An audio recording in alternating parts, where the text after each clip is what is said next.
우리 옆에 있는 분들과 한번 인사 나누도록 하겠습니다. 고맙습니다. 감사합니다. 주님 안에서 사랑합니다. 오늘은 제 6과 말씀 같이 보겠습니다.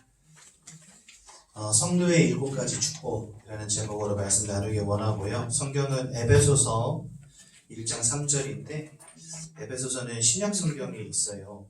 잘 모르시겠는 분은 손을 들어 표해 주시면 저희가 가서 찾아드리겠습니다. 에베소서 1장 3절 말씀. 에베소서 1장 3절 말씀.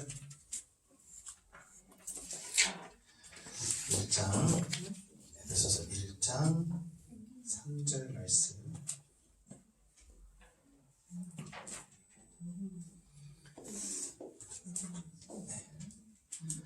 에베소서 1장 3절 말씀. 우리 한 목소리로 함께 봉독해 보도록 하겠습니다. 시작. 찬송하리로다. 하나님 곧 우리 주 예수 그리스도의 아버지께서 그리스도 안에서 하늘에 속한 모든 신령한 복을 우리에게 주시되. 아멘. 복 받아라 하면 여러분들 좋아하시잖아요, 그렇죠? 우리 새해 시작하면 보통 인사가 뭡니까? 새해 복 많이 받으십시오. 여러분들 이제 2021년도 거의 다 가고 이제 2022년도가 얼마 안 남았는데 새해 복 많이 받으시기 바랍니다. 기쁜 표정이 아니신 분들, 복 많이 별로 받고 싶지 않으신 분들, 저 혼자 받겠습니다. 복 많이 받으세요 하면 참 좋죠. 세상 사람들이 생각하는 많은 복 뭡니까? 대부분 네, 뭐 돈 많이 벌고, 그렇죠? 건강하고, 그 다음에 뭐 학업도 잘 되고, 그 다음에 뭐 승진도 하고, 이런 거 아니겠습니까? 사업하시는 분들은 이거 좋아하잖아요. 대박 나십시오. 요즘에 그 유행하는 문구 있습니다.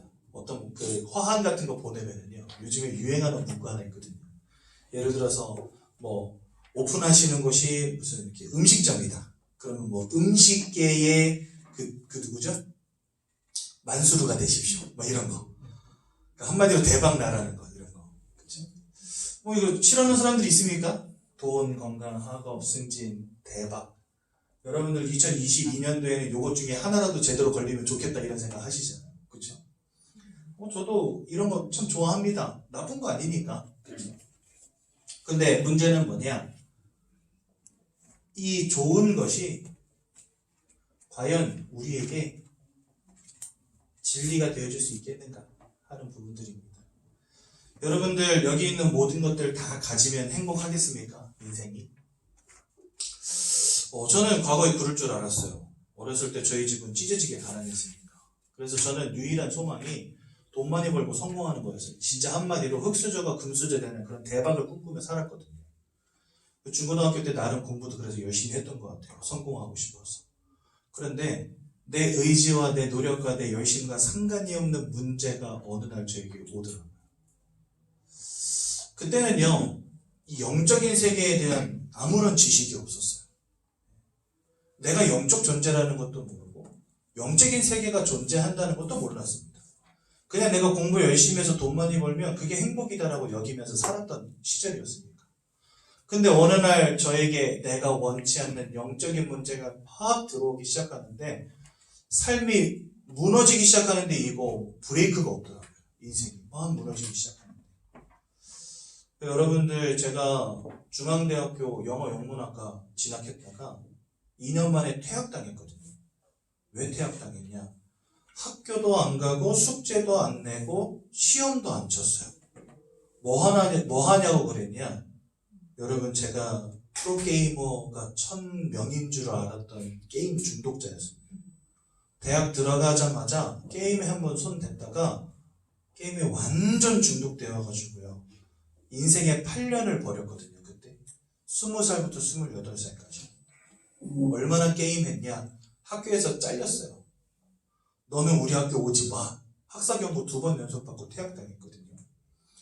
그러면 정신 차려야 되잖아요. 이게 안 되는 거예요. 30 다 가까이 될 때까지 인생의 미래를 준비하긴커녕 아버지 어머니 옆에 딱 붙어가지고 기생충처럼 쪽쪽쪽 빨아먹어서 게임하고 살았어요. 인생이 완전 무너졌는데 이제 30 가까이 되니까 나는 장가는 어떻게 가며 인생은 뭐 해먹고 살지? 이 고민이 오기 시작하는데 절망밖에 안 오더라고요, 사람이. 그런 와중에 제가 복음을 듣게 된 겁니다. 그래 여러분, 나는 이거 하면 될 줄 알았거든요. 최선을 다해서 달려갔어요. 제 수준에서. 뭐 상이 진짜 세상에서 최고라고 말하는 그런 클래스에 내가 도달할 수는 없지만 내가 할 수 있는 내에서 나의 최선을 다하며 살아왔어요. 그런데 안 되는 거예요. 내 인생이. 내 마음대로 안 되는 거예요.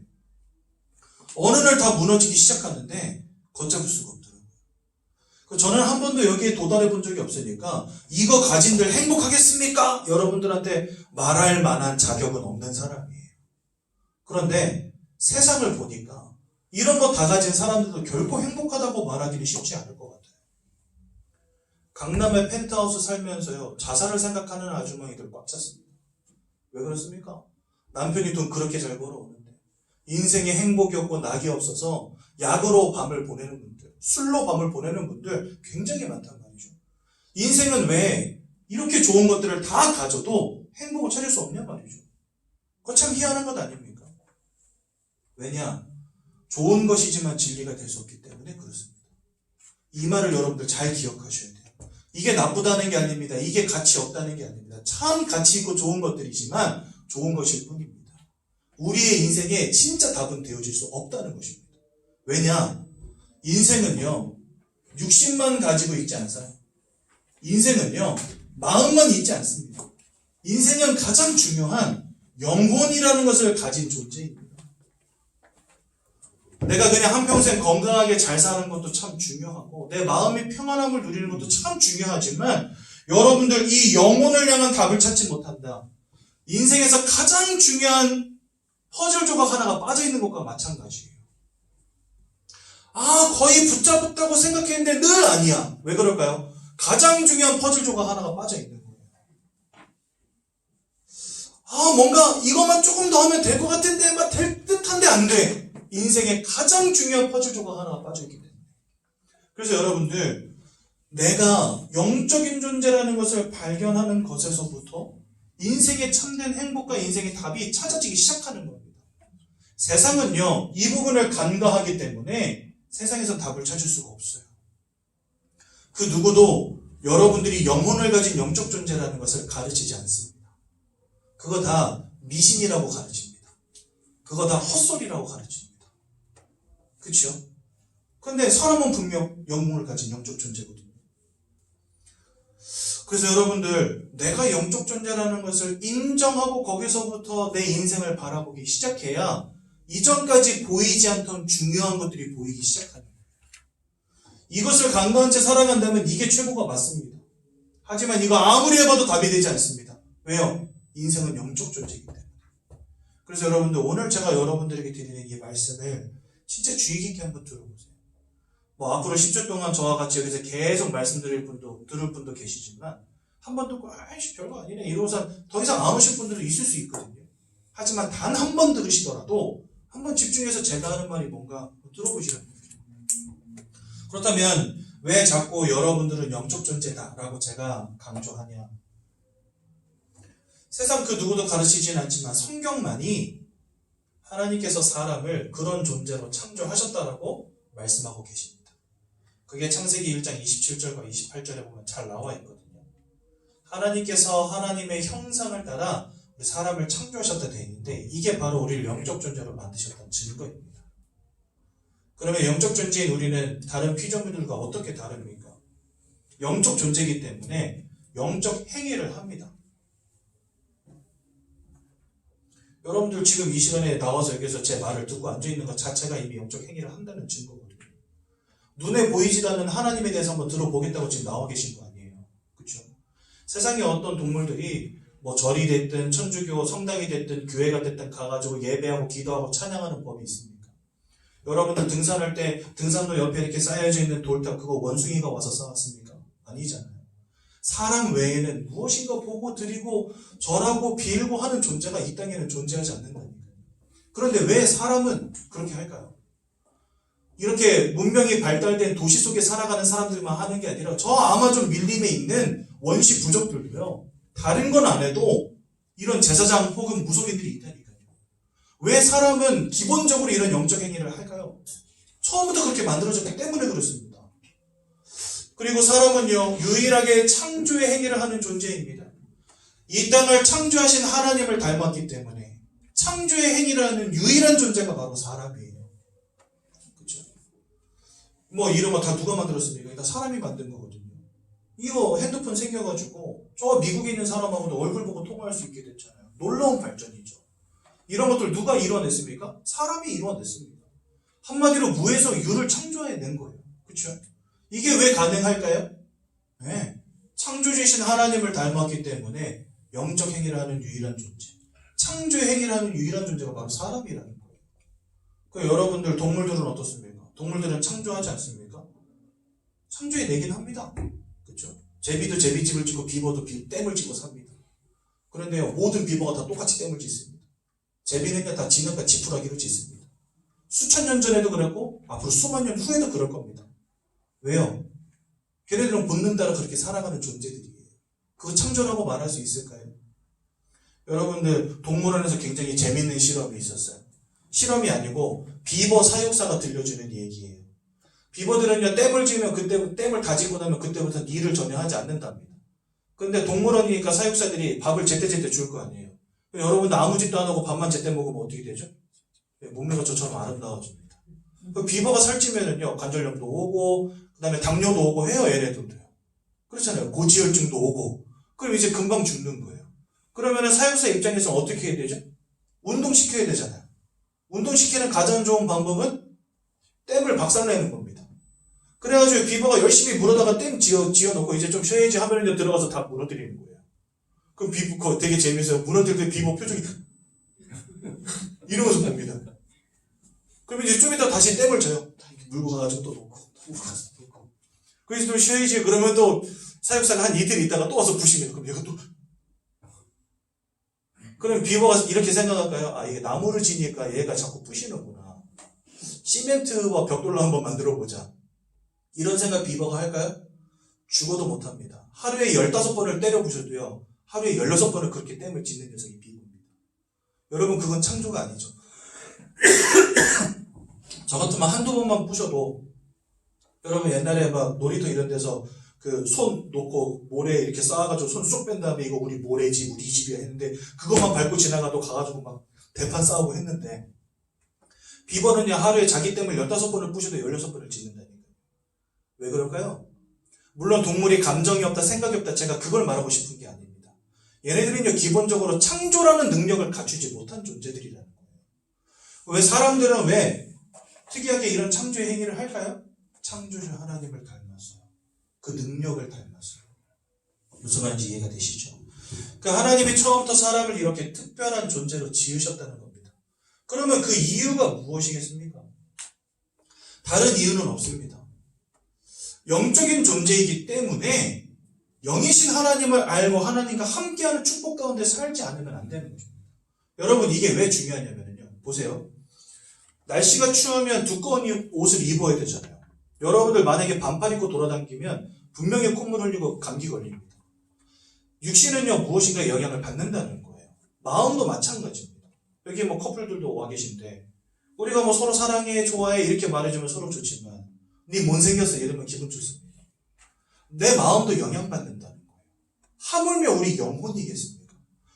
내가 좋은 토양에다가 씨를 뿌리는 게 앞으로 추수하는 것과 관련이 있듯이, 내 육신이 어떤 환경, 어떤 배경을 가지고 살아가느냐 굉장히 중요한 것이고요.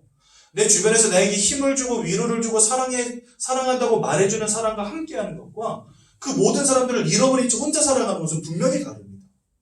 하물며 내가 어떤 영적 배경 속에서 자라나고 살아가느냐 정말 중요하거든요. 하나님께서 여러분들을 위한 최고의 발판과 배경이 되어 주시겠다는 거예요. 동물들은요, 그런 거 상관없이 그냥 살아갑니다. 때 되면 먹고 졸리면 자고 싸고 싶으면 아무 데서나 싸 지릅니다. 근데 사람은 그런 존재가 아니잖아요. 하나님과 함께해야지만 행복한 영적 존재를 하나님 처음부터 만드셨다는 거예요. 그래서요, 영적 존재인 우리에게 하나님이 배경되어 주시려고 우리를 영적 존재로 만드신 겁니다. 하나님이 함께 하셔서 그 속에서 영적인 평안함을 누리고 마음의 평안함을 누리고 육신의 평안함을 누리면서 28절에 생육하고 번성하여 땅에 충만하여져라 이렇게 말씀하시거든요. 한마디로 하나님이 함께하는 축복 가운데에서 최고의 축복을 누리라고, 하나님을 알며 하나님 안에서 축복받는 존재로 만드시려고 우리를 특별히 영적 존재로 만드셨다는 겁니다. 그게 바로 하나님이 이 땅을 창조하실 때, 특히 우리를 창조하실 때 가지고 계셨던 창조의 원리입니다. 영이신 하나님과 함께 최고의 축복을 누리는 존재로 하나님 만드시기 위해서 그 하나님을 알고 그 하나님과 함께하는 축복을 누릴 수 있는 영적 존재로 우리를 만드셨다는 거예요. 무슨 말인지 이해가 되시죠? 그래서 여러분들, 그러한 이유로 우리를 영적 존재로 창조하신 겁니다. 그러니까 여러분들의 인생이, 여러분들의 영혼이 이 하나님이라고 하는 배경과 토양 안에 있다면 그것이 바로 축복이라는 거예요. 원래부터 하나님은 그런 존재로 우리를 만드셨다는 겁니다. 마치 물고기가 물속에 있어야지만 행복하게 생육하고 번성하며 살아갈 수 있는 것처럼 사람은 하나님을 알고 하나님과 함께하는 존재로 만드신 겁니다. 나무는요, 땅에 뿌리 박고 있으면 별 노력 안 해도 됩니다. 그냥 땅에 뿌리 박고 있는 것 자체가 생육하고 번성하는 방법입니다. 내가 빨리 커야 되는데 이런 걱정 안 해도 됩니다.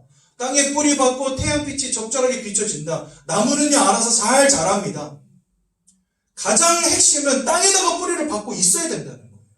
그것처럼 우리 인생의 축복도, 우리 인생의 생육하고 번성하는 이런 응답도 어디서부터 시작되냐? 내가 영적인 뿌리를 어디에다 두고 있느냐 하는 것이 있다는 것입니다. 왜요? 영적 존재니까.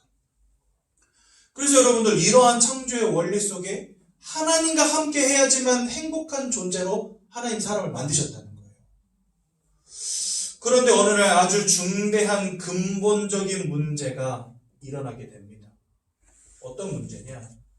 성경에는요, 원래부터, 저 태초 이전부터 하나님을 대적하여 타락한 존재가 있다라고 성경은 우리가 설명하시거든요. 그 녀석의 이름이 뭐냐? 바로 사단입니다.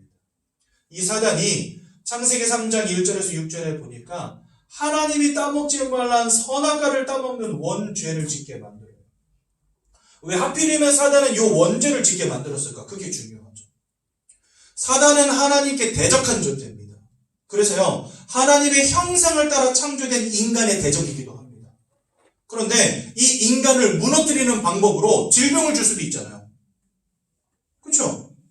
이 인간을 무너뜨리는 방법으로 실패를 줄 수도 있잖아요.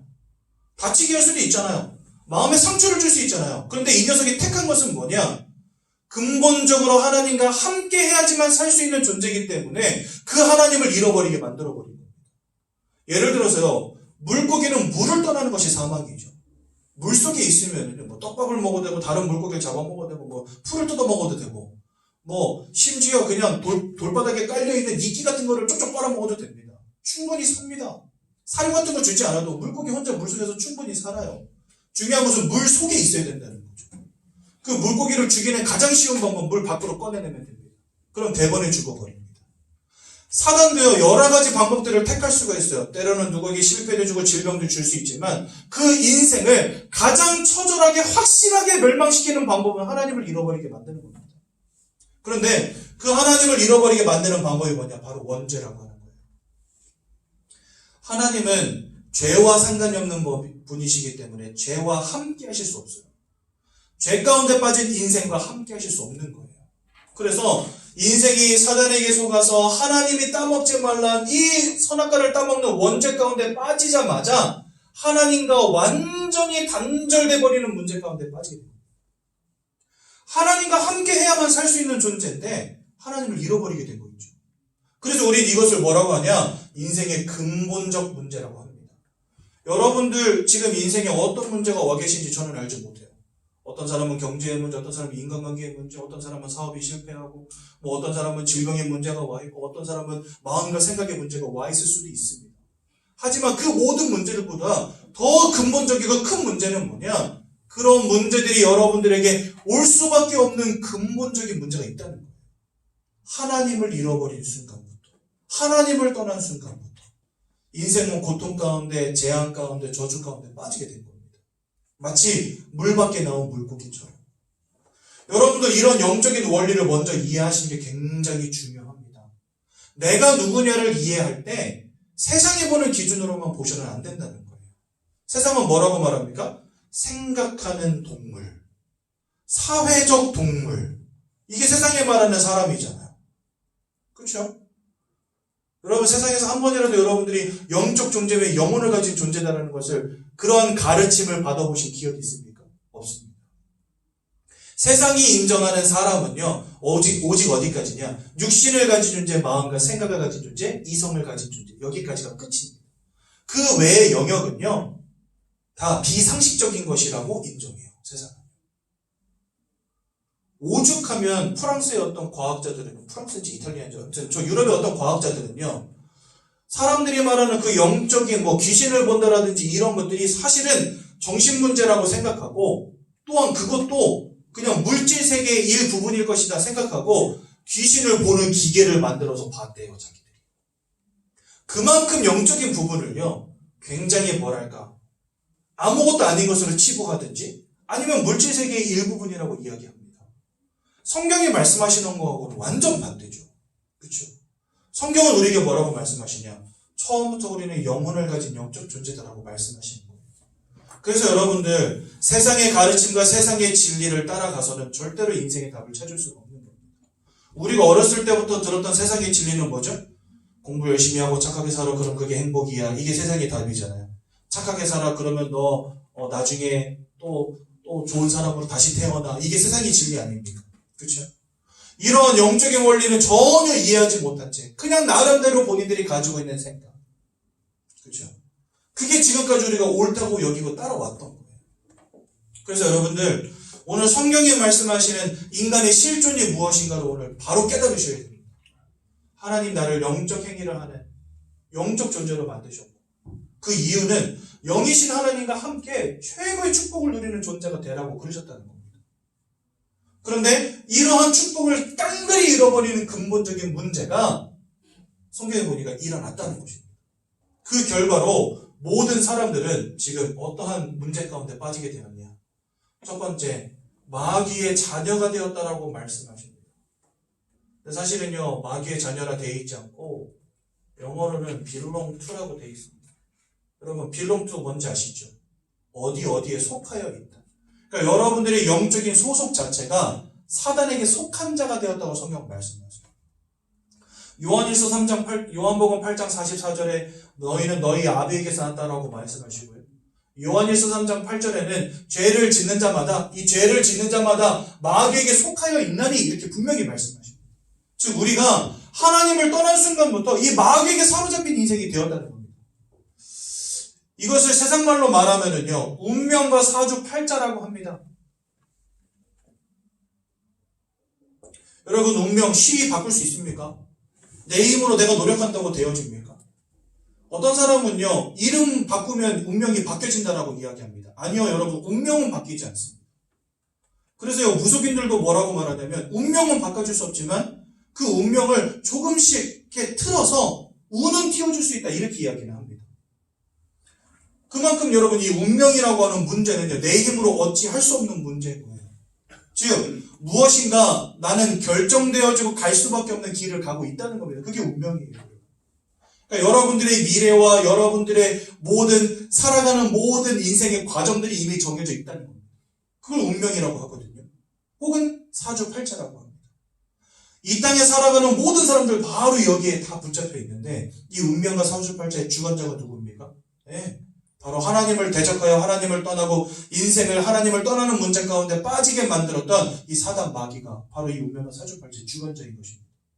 끝까지 여러분들의 인생을 붙잡고 여러분들 인생 가운데 자꾸만 불행을 가져다주는 존재, 그게 바로 사단 마귀입니다.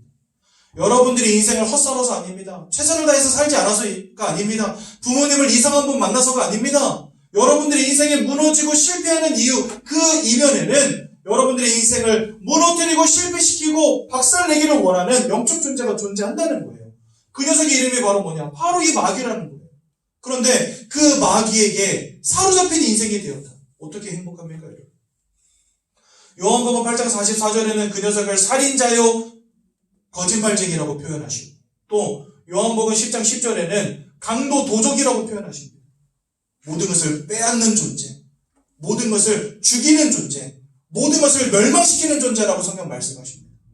그러니까 여러분들의 인생을 사로잡은 이 영적 존재가 여러분들로부터 모든 것을 빼앗고 죽이고 멸망시키려는 존재라는 거예요.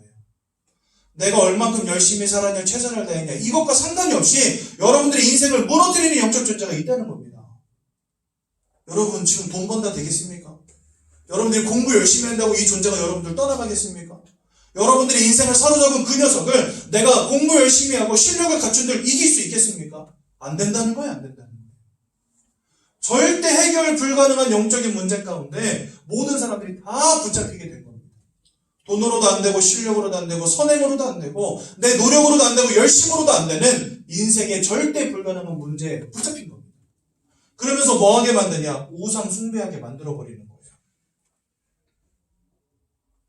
여러분 보십시오. 제사상을 차려놓고 비는 거 우리나라 대부분의 사람들이 하지 않습니까? 얼마만 여러분들이 지금부터 죽는 날까지 뭔가 한 가지를 굉장히 막 열심히 한다 해봅시다. 진짜 장인이 될 만큼 막 열심히 해요. 막 요즘에는 무슨 장인도 많잖아요. 무슨 피자 박스 접기 장인. 여러분들 그 사람이 죽는 날까지 열심히 한들 그것이 다른 후세들에게 막 감동이 되어서 전통이 되고 문화가 될 수 있겠습니까? 난 저분을 보면서 일평생 피자 박스 접기로 마음을 먹었어. 이런 사람 나올까요? 한 명이라도? 내가 뭔가를 굉장히 열심히 했는데 그게 문화가 되고 전통이 됐다. 쉬운 일이겠습니까? 절대 쉬운 일이 아니죠. 그런데요, 제사상 차려놓고 비우고 돼지머리 삶아다 놓고 그것들 갖다 놓고 사과 막 윗대가리 치고 아랫대가리 친 다음에 그거 탑처럼 싸놓고 그 앞에서 비우고 시루떡 갖다 놓고 비우고 무당도 불러다가 푸덕거리 하고 부적 갖다 붙이고 이러한 우상 숭배의 행위들이 우리나라에서는요 전통이 되고 문화가 됐어요. 그 말은 뭐죠? 너무나 많은 사람들이 너무나 오랫동안 똑같이 해왔다는 겁니다. 어떻게 이게 가능합니까? 도대체가 말이 안 되죠. 한 사람이 시작한 일 되겠습니까? 아니에요. 모든 사람들의 인생을 휘어잡고 동시에 다발적으로 이거 하지 않으면 안 되게끔 만드는 영적 존재가 아니고 저는 불가능하다는 겁니다. 가장 쉬운 방법이 있었어요. 그게 뭐냐? 임금들을 사로잡는 거예요. 과거의 왕들은요, 그래서 옆에 누구 끼고 살았는지 아십니까? 지금의 국회의원들, 정치인들도요, 옆에다 용하다는 무당 하나씩 끼고 있지만, 과거의 임금들은요, 더 열심히 무당 섬기고 우상 섬겼습니다.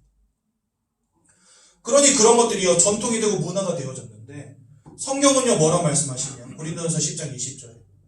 이 모든 우상 숭배가 사실은 귀신과 교제하는 것입니다. 나는 너희가 귀신과 교제하는 자 되기를 원치 아니하노라. 고린도전서 10장 20절에 분명히 말씀하십니다. 즉 사단 마귀에게 붙잡혀서 이게 귀신과 교제하는 건지도 모른 채 막 열심히 우상 숭배하며 산다는 겁니다. 사람들이 막 돼지머리 삶아다 놓고 그것들 앞에 절하는 것이 당연한 게 되었고 1년에 한 번씩 아버지 어머니 돌아가신 날에 제사 순찬해놓고 비는 게 당연한 게 되었다는 겁니다. 제가 이런 말 하면 또 어떤 사람들은요, 저 ABM이 없는 것들 이렇게 말합니다. 저한테. 왜요? 부모님 돌아가신 날에 제사상 한번 차려놓고 그 절하는 게 큰 죄라고 그거 하지 못하게 하냐? 맞습니다. 저도 그거에 동의합니다. 효도하셔야죠. 그럼 저는 한 번 더 물어보겠습니다. 진짜 부모님을 그만큼이나 사랑하고 아끼고 존경한다고 한다면 1년에 한 번 한 끼 차려놓고 생색낼 필요 있습니까? 저는요 360을 하루 3끼 차린다고 한다면 그분은 그거 효도하는 거라고 인정하겠습니다. 근데요 1년에 한 번 졸린데 하품해가면서 허리 끊어질 것 같은데 전 뒤집으면서 이 짓을 내가 왜 해야 되냐 싶으면서도 이거 맨날 음식 1년에 한 번씩 차립니다. 왜 할까요 사람들이요? 여러분 솔직하게 물어봅시다. 왜 할까요? 안 했다가 내 다리 몽둥이 부러질까 봐 하는 거 아닐까요? 솔직히 말하면. 진짜 엄마 너무 그립고 할머니 너무 그립고 심지어 저는요 우리 할아버지 산소도 찾아가가지고 맨날 절하고 드리고 했거든요. 아버지랑 같이 절하면서 아버지한테 물어요. 아버지 저분 본 적 있어? 나도 못 봤어. 근데 우리 이거 왜 해야 돼? 할아버지잖아. 얼굴도 몰라. 한 번도 본 적도 없어. 왜 해야 되는지도 몰라. 그냥 가서 절하래요. 그게 후손으로서 선조를 대하는 예의래요.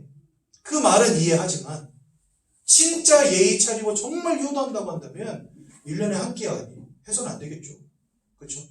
진짜 양심 있으면 일주일에 한 끼는 해야 될 거 아닙니까? 제가요 어렸을 때는 이게 효도인 줄 알았어요. 근데 커가면서 알게 됐어요. 효도가 아니라는 거. 이거 안 했다가는 내 집이 절단 날 것 같고 이거 안 했다가는 뭔가 풍비박산 날 것 같고 두려움의 떨림으로 하고 있더라고요, 사람들이. 여러분들 잘 아셔야 됩니다. 이 우상숭배 배후에 누가 있냐? 사단이 역사하고 있다는 사실. 그래서요, 저희 집은 이거 정말 세게 했던 집이거든요. 저희 아버님, 형제들 다 무너지고 실패하고 이혼하고 기어만 태어나고 말도 못합니다. 저희 할머니 그렇게 오랫동안 막 불교 가셔가지고 맨날 목탁 두르기면서 30년을 불경을 외우셨는데 가정 가면 다 박살났어요. 얼마나 박살났냐? 30년 동안 그거 하시던 분이 예수 믿는 날 승복 태우고 목탁 박살내고 다 불태워버렸어요, 제가. 왜? 이거 지금까지 해왔지만 가정 가면 무너진 것밖에 없었거든요. 여러분 확실히 말씀드립니다.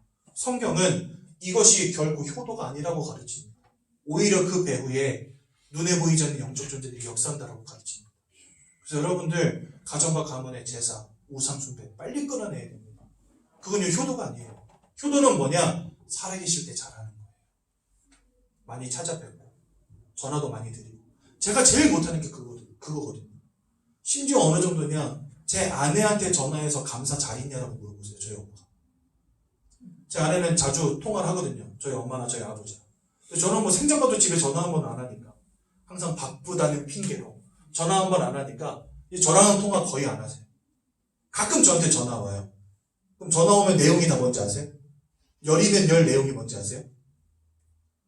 한나 왜 전화 안 받냐? 저한테 전화 오면 항상 내용이 제 아내 왜 전화 안 받냐? 글쎄 뭐 바쁜가 본데? 그래? 이상하네? 끊어라. 여기서 끊어. 그러니까 저한테 전화하는 이유가 왜 집사람 전화 안 받냐? 이거 물어보려고 전화하시는 거예요. 그리고 제 안부는 누구한테 물어보냐면 제 아내한테 물어봐요. 그 감사는 잘 있냐? 뭐 잘 있어요. 그래. 이러면서 뭔가 이상하죠. 그만큼 제가 연락을 안 해요. 그러니까 저도 사실은 진짜 부모님 살아계실 때 좀 잘해야 되는데 이렇게 용돈도 좀 드리고 해외여행도 한 번씩 시켜드리고 싶고 맛있는 것도 좀 맛있는 거 막 이렇게 사드리고 싶고 한데 그러지 못할 때가 너무 많으니까 죄송스러워. 이렇게 살다가 돌아가시고 난 다음에 아이고 불효자는 옵니다 하면서 제사상 한번 차리는데 그게 무슨 소용이냐 말이죠. 불효자는요 부모님 살아계실 때 울어야 돼요. 돌아가신 다음에 울어서 그 뭔 소용입니까 그게. 돌아가신 다음에 제사상 한번 차리는데 그게 무슨 소용이냐 말이죠. 그게 진짜 여러분 효도입니까? 정말 할 말 많아요 저는 여기에 대해서. 저한테 애미애비 없는 것들이래요. 애미애비 없는 것들이 어디 있습니까 세상에. 엄마 아빠가 있어야 태어나는데. 여러분들 진짜 살아계실 때 잘해야 됩니다. 그게 효도지. 돌아가신 다음에 잘하는 거고 효도 아닙니다. 특히나 성경은 그게 귀신과 교제하는 거다라고 가르친단 말이죠. 여러분 생각해 보십시오. 사람의 마음이 평안해야 그 육신도 건강해집니다. 마음이 시름시름 앓는다. 육신도 병 걸려버려요. 이게 뭐냐? 유기적으로 혼합된 존재가 바로 사람이기 때문에 그렇습니다. 마음과 육신을 따로 분리해서 생각할 수 없는 존재가 사람이에요. 그래서요, 내 마음이 시름시름 앓는다? 내 육신도 병들어버려요. 여러분들이 마음이 긍정적이고 에너지가 넘친다? 육신도 건강해집니다. 참 희한하죠? 그렇다면 여러분, 영혼은 어떻겠습니까? 영혼도 마찬가지라는 겁니다. 내 영혼이 어떠한 배경 속에 있느냐 하는 것이 내 마음과 내 육신에 지대한 영향을 끼친다는 것입니다. 하나님이 함께하는 축복 가운데 있다면 그것이 내 마음의 평안함이 되면 내 육신과 삶의 형통함이 되는 것이고, 하나님을 잃어버리지 모든 것을 빼앗고 죽이고 멸망시키는 자에게 영원히 사로잡혔다면 그 마음이 온전할 수 있겠습니까? 빌립보서 4장에 보면 모든 지각위에 뛰어난 하나님의 평강이 내 마음과 생각을 지켜주시리라 이렇게 말씀하시거든요. 마음이 내 마음먹은대로 안 되잖아요, 여러분. 저 정신병원에 우울증 때문에 찾아가시는 분들 한번 보십시오. 나는 맨날 우울해야지 이래서 우울증이 옵니까? 아니잖아요. 아침에 일어날 때마다 오늘은 좀 힘 좀 내봐야 되겠다 하는데 또다시 우울감에 젖고. 그게 뭐죠? 내 마음이 내 마음대로 컨트롤이 안 된다는 거예요. 근데 성경은 중요한 답을 주십니다. 하나님이 내 마음을 지키셔야 된대요. 내 마음을 평안한 가운데 지키시고 보호하신대요. 지키시고 보호하시는 자를 잃어버리고 빼앗고 죽이고 멸망시키는 자가 여러분들의 마음을 사로잡았다 생각해 보십시오. 내가 아무리 긍정적인 마인드를 가지고 막 힘을 내자 해도 안 되는 겁니다. 어느 날 우울감이 막 찾아와. 어느 날 두려움이 막 찾아와. 어느 날 막 답답함과 갑갑함이 막 찾아와. 어느 날 막 근심이 막 찾아와. 약을 먹으면 이 감정을 추스릴 수 없을 만큼 문제가 오고, 술을 마시지 않으면 그 슬픔을 이겨내지 못할 만큼 문제가 오고, 약을 먹지 않으면 잠을 자지 못할 만큼 문제가 와버리는 겁니다. 여러분들의 잘못이 아니라는 거예요. 여러분들의 실수도 아니라는 거예요. 그렇게 여러분들의 인생을 무너뜨리는 영적 존재가 있다는 거예요, 여러분들. 이거 깨달으셔야 됩니다. 그래서요, 사람들이요, 마음이 무너집니다. 생각이 무너집니다. 약을 먹지 않으면 안 되고 술을 마시지 않으면 안 될 만큼 무너지는 겁니다. 그러다 보면 어떻게 됩니까? 질병의 문제도 오고 인생이 실패의 문제도 오고 원치 않는 사건과 사고의 문제가 지속되어지는 겁니다. 왜요? 운명과 사주팔자의 주관자에게 사로잡혔다니까요. 내가 원치 않는 불행이 자꾸 오는 겁니다. 내가 원치 않는 사건이 계속 터지는 겁니다. 왜 그렇습니까 도대체? 전생에 무슨 죄를 지었길래 도대체? 전생이 아니라 지금 현재를 살아가는 여러분들의 인생을 휘어잡은 존재가 있다니까요. 결국은요, 사람들이 자살을 택하고. 여러분들, 우리나라 OECD 국가 중에 자살률 1위 국가인 거 아십니까? 우리나라가요, 하루에 40명씩 자살하는 나라예요.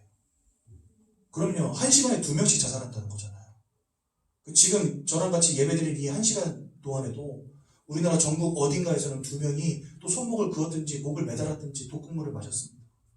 심각한 정도 아닙니까? 이 자살의 문제. 이혼을 통해서 가정이 무너지고 후대들이 무너지고 자녀들이 얼마나 상처받는지 아십니까, 여러분? 부모들이 이혼하면 이렇게 가정이 무너지는 거예요.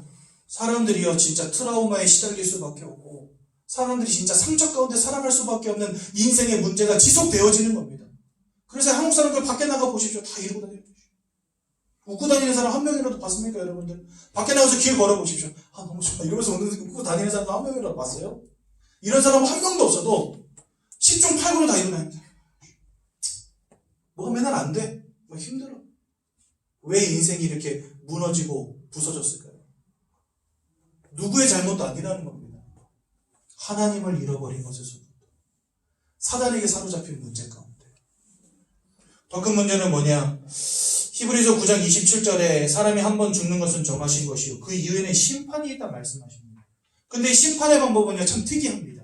그 인생을 두고 하나님이 너 지금까지 착하게 살았구나, 너는 천국, 이런 식으로 심판하지 않는다 하셨어요. 뭐라 하셨냐?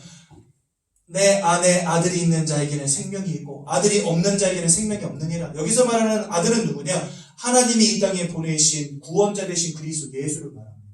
즉 생명 되신 예수가 내 안에 있는 자는 생명이 있고 그는 천국으로 가는 겁니다. 그 예수를 만나지 못한 채 이 땅에 살아가다가 죽는 자는 아들이 없으므로 생명이 없고 그러므로 지옥으로 가게 된다 말씀하십니다. 여기서 말씀하시는 건 뭐냐? 바로 소속을 의미하는 거예요, 여러분. 나의 영혼의 영적 배경이 하나님을 잃어버린 사단에게 속하여 있느냐? 아니면 여기 사단에게 속한 자가 되어 있잖아요. 내가 여전히 사단에게 속한 자이냐? 아니면 예수를 통하여 자유로워지고 그래서 진리를 알지니 진리가 너희를 자유케 하리라 이렇게 말씀하시거든요. 진리를 통하여 자유케 되어지고 하나님께 속한 자가 되었느냐? 하나님은 이것을 심판하신다는 겁니다. 그 여러분들 이 땅에서 착하게 살아가십시오. 하지만 그것은 구원의 절대적인 조건이 될 수 없다는 겁니다. 좋은 것이지만 진리가 될 수 없다는 거예요.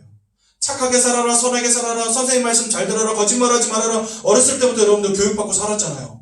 남을 도와라, 늘 교육받고 살았잖아요.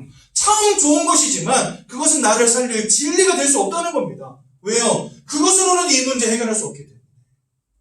그것으로는 사단에게 속한 문제 해결할 수 없기 때문에. 그래서 여러분들 안타깝지만 하나님 알지 못하는 분들은 지옥으로 가게 되는 겁니다. 더 큰 문제는 여러분들의 후대가 여기서 자유로울 수 없다는 겁니다. 모든 사람이 죄를 범하였음에 하나님의 영광에 이르지 못하게 되었다. 로마서 3장 23절 말씀하시거든요. 여러분들도 죄인으로 태어나고 나도 죄인으로 태어나고 하나님은 죄인과 함께 할 수 없으므로 여러분들도 하나님을 떠난 상태에서 나도 하나님을 떠난 상태에서 태어나고 살아가는 겁니다.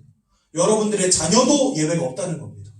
다 하나님을 떠난 채 이 운명과 사주팔자 속에서 이 속에서 살아야 되는 거예요. 여러분들의 자녀들까지도. 그러니 여러분 하나님 한 번 잃어버린 것 때문에 우리는요 모든 것 잃어버렸어요. 사실 지금까지 내가 왜 이렇게 고통당하는지 알지 못한 채 내가 왜 문제당하는지 알지 못한 채 살아온 겁니다. 왜요? 이 영적 사실 하나 알지 못해서. 이게 세상의 돈으로 방법으로 해결되어지겠습니까? 절대 안 되어지죠. 그래서 하나님이 하나님의 방법으로 우리에게 길을 열어주셨습니다. 그분이 바로 누구십니까? 네, 그분이 바로 예수님이십니다. 그렇죠? 우리가 예수님을 믿어야 될 이유가 여기 있는 겁니다. 여러분. 예수님이 이 땅에 오셔서 세 가지 일을 하셨습니다. 요한일서 3장 8절. 아까 여기도 썼는데, 그렇죠? 아까 여기도 썼는데 왜 똑같은 거 여기 또 쓰세요? 이렇게 물어보실 수 있는데, 이 요한일서 3장 8절 내용이 이렇습니다. 죄를 짓는 자마다 마귀에게 속하였나니 저는 처음부터 범죄함이니라. 이걸로 끝이 아니고 그 뒤에 또 뭐가 나오냐? 하나님의 아들이 이 땅에 나타나신 것은 그 마귀가 하는 모든 일을 멸하려 하십니다. 사단은 우리의 인생을 운명과 사주팔자로 사로잡았지만 하나님의 아들 대신 예수님은 이 땅에 오셔서 그 마귀가 하는 모든 일을 깨뜨려 버리셨습니다. 그래서 예수님은 사단의 권세를 깨뜨리신 참된 왕이 되십니다. 또 로마서 8장 1절에서 2절에 보니까 예수 안에 있는 자에게는 결코 정죄함이 없나니 우리가 다 사단에게 붙잡혔고 죄악 가운데 빠졌다 그랬는데 이제 더 이상 죄인이 아니라는 겁니다. 예수 안에 있는 생명의 성령의 법이 죄와 사망의 법에 묶여있던 너희를 해방하였습니다. 그래서 예수님은 우리의 죄악의 문제를 해결하신 참 제사장이 되십니다. 요한복음 14장 6절에 보니까 내가 곧 길이요 진리요 생명이니 나로 말미암지 않고는 아버지께로 올 자가 없느니라. 하나님과 단절되고 하나님을 떠나버린 우리 인생에게 하나님 만나는 길을 열어주신 참 선지자로 그리스도가 이 땅에 오셨다는 것입니다. 이 예수님이여 2000년 전에 이 땅에 오셔서 우리를 위해서 고통당하시고 고난당하시고 못 박히시고 모든 보혈을 흘리시고 우리를 위해서 생명을 내어주심으로 우리를 구원해 주셨고 또 돌아가신 지 3일 만에 부활하심으로 사단과 사망의 권세를 이기신 하나님이심을 본인 스스로 증명하셨습니다. 이 예수님을 우리가 누구라고 부릅니까? 그리스도라고 부르는 것입니다. 그래서 여러분들 예수 그리스도란 말이 이렇게 해서 나온 거예요. 그 그리스도라는 말의 의미가 바로 이것입니다. 왕으로 제사장으로 선지자로 오셔서 우리를 이 인생의 근본의 문제에서부터 완전히 해방하셨다. 그게 바로 그리스도의 의미입니다. 즉 우리를 구원할 구원자로 그리스도로 이 땅에 오신 이가 바로 예수님이시죠. 그래서 우리가 예수를 믿어야 되는 거예요. 제가 게임 중독으로 인생이 완전히 무너지고 절망 가운데 휩싸여 있을 때 정말 그 절망 가운데에서요. 야 이래 살아 뭐 하겠는가 이런 생각이 자꾸만 저를 사로잡아 올 때 그때 저 필리핀에 계신 선교사님을 통해서 제가 복음이라는 걸 듣게 된 거예요. 복음을 듣고 내가 하나님을 떠난 상태 가운데 있었던 거구나. 사단이 내 인생을 이렇게 사로잡고 있었구나. 나를 구원하실 이는 그리스도 예수밖에 없구나. 깨닫고 마음에 영접하였는데 그때부터 하나님 저의 인생을요 완전히 바꿔주셨어요. 그래서 지금은요 지금 여러분들 앞에서 복음을 전하는 전도자로 제 인생이 바뀌어지게 됩니다. 너무 감사하죠. 여러분들 우리 인생의 참된 행복과 성공이 어디 있는 것 같습니까? 백날 이런 것들 따라가봤자 거기에서는요 절대적으로 행복과 성공을 거둘 수 없습니다. 왠지 아십니까? 여러분들의 인생 시간대마다 중요한 순간마다 사사건건 여러분들을 태클 걸고 발목 잡는 존재가 있어요. 이 사단의 권세. 그 사단의 권세로부터 자유로워지고 하나님 주시는 참된 영적인 자유를 누리는 인생으로 바뀌어지지 못한다면 여러분들 죽는 그날까지 이 속에 사는 겁니다. 무엇을 택하시겠습니까? 예수를 그리스도로 마음에 영접하여 하나님의 자녀가 되시겠습니까? 아니면 목사님 저 좀 고민 좀 해볼게요. 아직은 여기가 더 좋은 것 같아요. 하시겠습니까? 이거는요 뭐 고민할 필요도 없는 거죠. 그렇죠? 누가 뭐 회비를 받습니까? 예수 영접하려면 100만 원씩 내십시오 합니까? 누가 뭐 집문서 땅문서를 가져오랍니까? 마음으로 믿어 의에 이르고 입으로 시인할 때 구원에 이르느니라. 하나님은 아무것도 요구하지 않으십니다. 여러분들에게 딱 한 가지만 요구하십니다. 내가 이것을 위해서 왔노라 한 사실을 믿고 마음에 영접하기만 하면 된대요. 얼마나 쉽습니까? 저도요 그때 긴가민가 하는 마음으로 예수님 영접했는데 제 마음에 막 뜨거움이 오더라고요. 뭔가 모를 뜨거움. 그때부터 하나님 제 인생을 치유해 가시는데 제가 드디어 살아갈 힘을 얻고 살아갈 방향이 생겼고 제가 대학 졸업증이 없이 나이 40까지 살았거든요. 대학 졸업증이 없었어요. 나이 40까지. 그런데 얼마 전에 대학 졸업증 땄습니다. 신학교를 졸업했으니까. 은혜 가운데 신학교도 졸업하고 이제는 작년에는 목사 안수도 받아가지고 저 전도사였는데 이제 목사 됐잖아요. 여러분들 저는 진짜 복음 만나서 인생의 참된 행복과 기쁨이 뭔가를 찾게 되었다니까요. 여러분도 오늘 예수를 만나십시오. 여러분들 구원받으십시오. 하나님의 자녀 되십시오. 어리석은 자는 그 마음에 이르기를 하나님이 없다 하는도다. 어리석은 자는 그렇게 말합니다. 무슨 하나님. 얼어 죽을 영적 존재. 말도 안 되는 그리스도. 돈 많이 벌고 잘 살면 되지. 그렇게 사십시오. 그러다가 가는 겁니다. 그 길로 가는 겁니다. 여러분들은 어떠한 길을 택하시겠습니까? 고민할 필요도 없이 오늘 예수를 통해 그리스도를 마음에 영접하고 하나님의 자녀 되어지는 최고의 축복 누리시기 바랍니다. 예수 영접하기 전에 육과 그러면 예수를 만나는 자들에게만 하나님 주신 축복이 있을 거 아닙니까? 이거 잠깐만 짚고 넘어가겠습니다. 첫 번째로 성령의 내주입니다. 여러분 내주라는 말이 뭐죠? 내 속에 거하신다는 뜻입니다. 그 고린도전서 3장 16절에 뭐라고 되어 있냐면 너희가 하나님의 성전인 것과 하나님의 성령이 너희 안에 거하시는 것을 알지 못하느냐 이렇게 물어보십니다. 즉 예수를 영접하여 하나님의 자녀 되는 순간부터 이제는 우리의 영적인 배경이 하나님이 되어주셔서 하나님이 내 안에 함께 하신다는 겁니다. 지금까지는요 사단이 나의 인생을 붙잡고 내가 사단에게 속한 자였다면 이제는 예수를 영접하는 순간에 하나님께 속한 자가 되는 것입니다. 그래서요 이사야서 7장 14절에는 예수의 이름을 임마누엘이라 하라 이렇게 말씀하셨는데 그 임마누엘의 뜻이 하나님이 지금 우리와 함께 하신다는 뜻입니다. 즉 하나님이 우리와 함께 하시는 축복 가운데로 들어가는 거예요. 언제요? 예수를 만날 때. 그 하나님이 우리 안에 그냥 계시는 게 아니라 우리를 인도하십니다. 요한복음 14장 26절에서 27절을 보니까 가르치시고 생각나게 하시면 평안을 주신다 이렇게 되어 있습니다. 그러니까 내가 예수님과 함께 하면요. 그때부터 하나님이 내가 갈 길을 보여주시는 거예요. 그리고 나에게 응답을 허락하시고 내가 기도할 때 응답 주시는 겁니다. 그러니 내 마음이 기쁘고 평안할 수밖에요. 그래서 여러분들 이 안에서 참된 평안함을 찾는 겁니다. 그러면서 성령이 어떻게 역사하시냐? 예수 이름으로 기도할 때 그 기도에 응답 주신다. 이렇게 말씀하십니다. 지금까지는요, 내 인생에 문제가 와도 어디 가서 상담할 것도 없고, 어디 가서 물어볼 것도 없어요. 이제는 하나님과 대화하면 됩니다. 하나님, 나 지금 이런 문제 속에 있습니다. 나를 보호하시고, 나를 지켜주시고, 인도해 주옵소서. 기도하는 겁니다. 하나님이 여러분들을 지키시고, 인도하실 것입니다. 또한, 성도에게 어떤 권세를 주셨냐? 거기 막 313이라 되어 있는데, 3장 13절에서 15절입니다. 우리와 함께 하시고, 그러므로 귀신과 흑암이 떠나가는 역사가 일어나게 됩니다. 지금까지 운명과 사주팔자로 내 인생을 사로잡았던 흑암의 권세가 떠나가는 겁니다. 그리고 하나님이 주신 그 권세로 이제는 더 이상 운명과 사주팔자와 상관이 없는 인생으로 살아가는 겁니다.